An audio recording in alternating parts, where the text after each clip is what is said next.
Hello there, my name's Brandon and I make pictures out of tiny squares. And in this video I'm going to be taking on this year's Septembit challenge. This is a yearly event that's put on by Saultoons, where each day in September there's a different prompt to design some pixel art for. And the overall theme for this year is to build a mini city. So each day there's like a prompt for a small piece or a little component of that city. And you can see there's a few different sprite sizes we're going to be working through depending on the day and the prompt. But the idea here is that in the end, we'll have made all these little pieces that can then be arranged into a pretty substantial city design. The typical way to tackle this challenge would probably be to just make one sprite every day, and that way just kind of a small investment each day, and then at the end of the month you've got all these ingredients to build that full city with. I'm going to do everything in one big sprint here. It just kind of works better for me to stay focused that way. But really, the takeaway here is less about the time that it takes and more just in the creative exercise that this provides. And, you know, like it's called Septembit because of September, but even if you want to do this outside of September, obviously you should just go for it. You know, be a rebel, break free from that calendar. And just if you're feeling inspired to try, I would recommend this. For my city design, I've decided to do a Wild West theme for everything. So as I make my way through the prompts, I'm going to be interpreting things through that lens. So things like the traffic cone, you know, I'm sure there might be some logical equivalent to that for the Old West, but I thought it'd be funny if that became a cactus instead. It's definitely something that would control the flow of traffic and maybe even do a better job at that than an orange piece of plastic could ever hope to.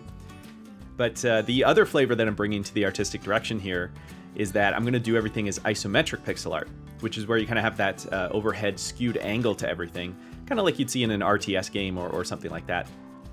One of the most common ways to build isometric pixel art is to construct everything along this 2 pixel angle in the horizontal plane, and then just a perfectly straight vertical plane. So this construction is probably the most apparent for anything like the buildings here, anything that's kind of blocky like that. You can really see what that perspective is. Like with the factory prompt here, so I've started from these blocky shapes to just establish that isometric perspective. And now I'm kind of pinning on these details to give it some identity. So my idea for this one is to make a literal snake oil factory for the Wild West town. I couldn't really think of anything more characteristic for this theme that would be like a factory. But this idea already has kind of an interesting, you know, sort of slimy villain kind of feel to it. And we can probably use some of that as a bit of the flavor and motif going forward. In the next batch of prompts, we've got some pretty straightforward things, and they're all 16 by 16 size as well.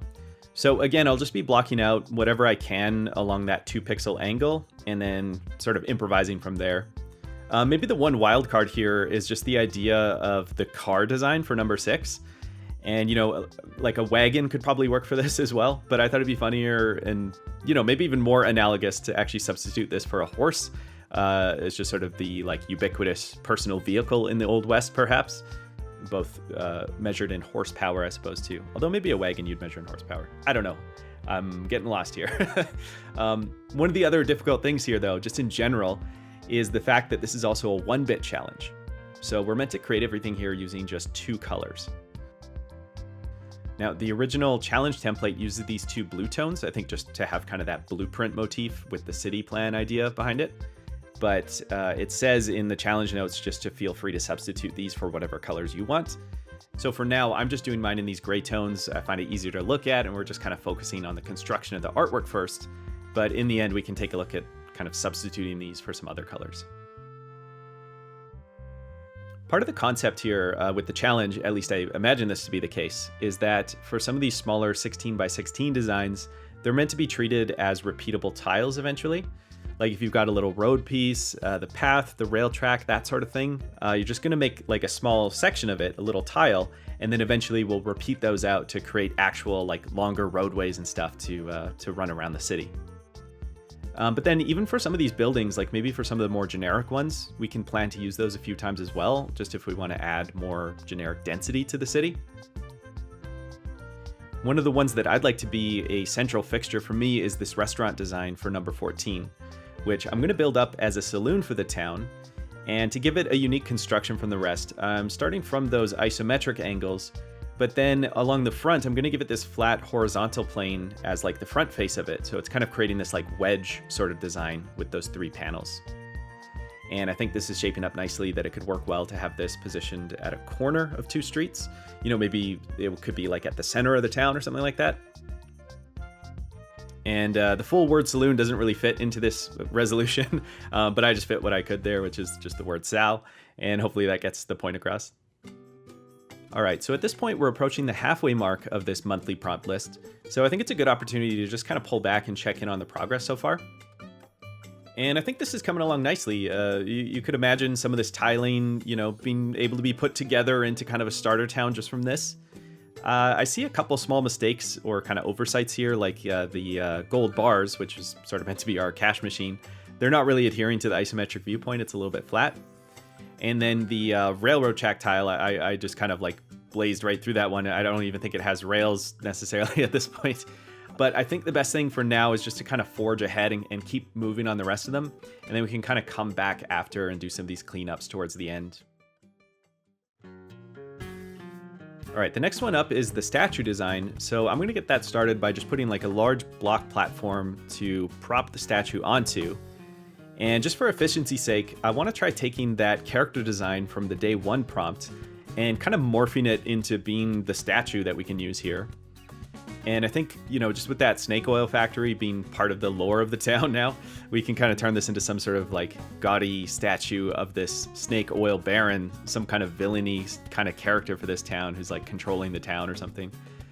And hopefully that's clear enough from the platform that this is meant to be a statue and not just some dude who's like standing on a box holding a snake. But even if that's the case, maybe that works too. That'd be kind of an intimidating guy to walk by. In terms of building these little set pieces like a town like this, I do find that isometric pixel art is really great for having this like defined structure about it. And the end result is usually really nice for how tangible and how much dimension it has. It's got a really good quality for that. But honestly, it can be a little bit demanding as well, just in the way that you're having to construct it and make sure everything is adhering to this viewpoint. So this particular work, it's a little bit disjointed for now, just because this is all treated as like these isolated individual pieces. I do have a few videos about making isometric pixel art kind of more methodically than what you might see me doing here. But, you know, for this work, I am, of course, also using that blocky construction technique when it's appropriate. But there's also a lot of trial and error involved here, and I'm just kind of roughing things into place until they feel about right. Which I know doesn't really offer the best kind of advice if you were looking for that, except to admit that I'm also just kind of making things up and then hoping that it works out in the end. There's been that art meme going around lately of the like, just make it exist first and you can make it pretty later or whatever it says. And I think that applies well here, especially for just this idea of creating this whole set of pieces to go into this city. In fact, just getting to that first step alone, like making something exist, is probably enough of an accomplishment for this, I would say. Just making your way through this entire set of prompts and having some collection of sprites at the end of it is worth something. And you're definitely going to get some exercise and get to explore some kind of style by tackling those different pieces. We're getting into the home stretch here now, and the last three sprite prompts are actually pretty substantial pieces to tackle. Starting with this bridge design, which is on a space of 96 by 32 pixels. Now, what we're going to find from this is that the canvas size here is actually wider than we're going to actually be able to make sense of with this sort of constrained isometric angle. Now, one option here would be to do this at a different angle than the rest of the pieces have been, but I think at this point, you know, we have enough stuff that's already in the isometric perspective, and I just want to kind of keep this consistent with that so that all the road tiles line up to this piece. So there's going to be a bit of unused space on the sides, but I'm trying to make up for that in a way by putting a bit more effort into kind of the detailing of like the wood planks and then these angled beams along the side. And you can see for those angled beams, we can just play with the ordering of like the pixel segmenting to sort of generate a curve. So we're going to go from 1 pixel to 2 pixel and then to a flat line. And that'll sort of create the rough idea of like that rounding over the bridge beams. The next one here is a park, and this is at 64 by 64 pixels. And I'm trying to think, like, I'm sure the idea of what we think of a park did exist in towns in the Old West, but, you know, a space that's just like some grass and benches and like a swing set or something doesn't particularly feel like the caricature of the Old West that you want to see, that we want to go for here. So instead, I'm kind of interpreting this into a space that's more of like a circular corral type area. It's got a couple of blocky gates forming this entrance, and I'm working out some details of like barrels and haystacks. And so it's kind of this like all-purpose space, you know, the kind of spot where you'd probably see some bottles lined up for target practice. You know, maybe at high noon there'd be a quick draw duel or something along those lines. So maybe not the most fun, but it feels like the kind of recreational spot that this town deserves. The final feature piece is to make a skyscraper, and this is in a space of 32 by 96 pixels.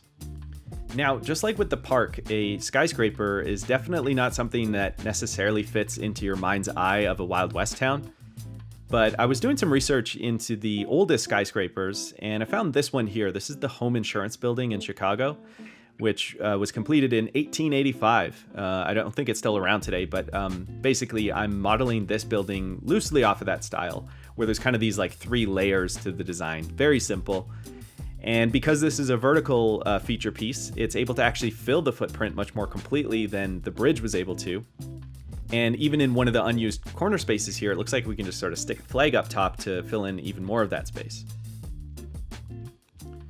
Now, this is going to be the last of the sprite-based prompts, and so let's go ahead and take a look at just how the entire tile set came together, and then we'll see what we have to work with in terms of making this into a mini-city.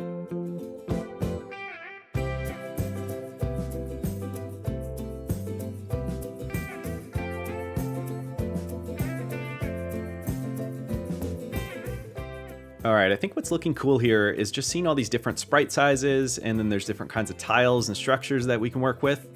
And all of this together, it's not really looking like a city yet. It still definitely just looks like these ingredients that we can use. The other thing too, of course, this is still in the default gray that I was using. But here's what it would look like in the original blueprint colors from the challenge artwork. And I think what we're gonna do is actually just recolor everything into a dusty brown. You know, we do only have the 2 colors to work with, and so these will just give a nice like Old West sepia sort of feel to it. So the final step then, challenge day number 30, is actually going to be to arrange all this work into some kind of city design. So for now, I've just got the major pieces visible, and we can get a broad idea of what possible arrangement for the town is, and then we'll go in and kind of keep working towards the smaller detail pieces. Like I said, I want to have that saloon in the center, and I'm thinking that we can just have a few rows of generic buildings going off in either direction from there to create a couple streets. I'm going to put the gold mine up in the top left, sort of like it's just outside of the town, and then similarly the snake oil factory kind of tucked behind on the other side. The next step is going to be to get some of the roads going just by repeating out that little road tile, and kind of getting that main street corner set into place as like the core of the town that we can build from. I'm going to place that large bridge toward the edge of town, and that's going to be leading to the gold mine. And this also means that we can use the water tile to create a small river that's going to actually separate out that pocket of land from the main bit of town. Now, this gets a little bit blocky because you can obviously see the edges of where that tile is so clearly. So what I'm going to do is just create a little bit of custom bordering to ease those edges a little bit.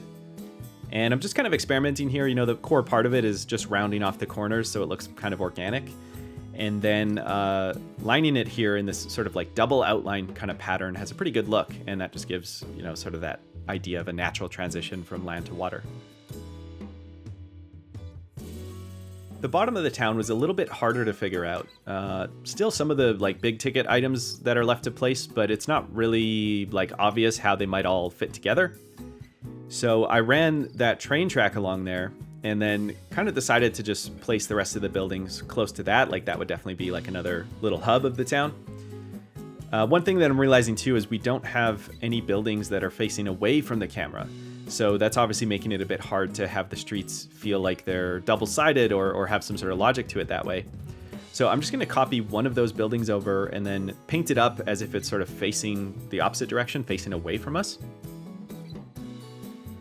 So what I want to do is just jump ahead to the final design, and I'll show you what I've done with the rest of it.